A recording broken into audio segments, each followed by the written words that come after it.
有啲行動派嘅朋友仔咧，成日話：我唔應該思考咁多啦，唔需要諗計劃嘅，一嚟就去啦咁樣。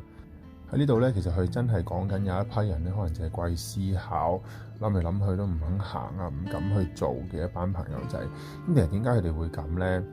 就因為佢哋諗嘅目標咧太過遠大啊，當中咧有好多細節咧，你係好多唔確定啦、擔心啦咁樣，所以咧你遲遲都唔肯去做一個決定，然後去行。喺呢度咧就係希望大家咧，如果有大目標咧，不妨將佢拆翻做細嘅目標，細嘅目標累積成為翻個大嘅目標。例如我想一年儲12萬蚊嘅咁樣，咁你好容易就諗到一個月即係儲1萬蚊啦。咁啊再細分啲咧，應該每一日咧就儲33個3咁樣。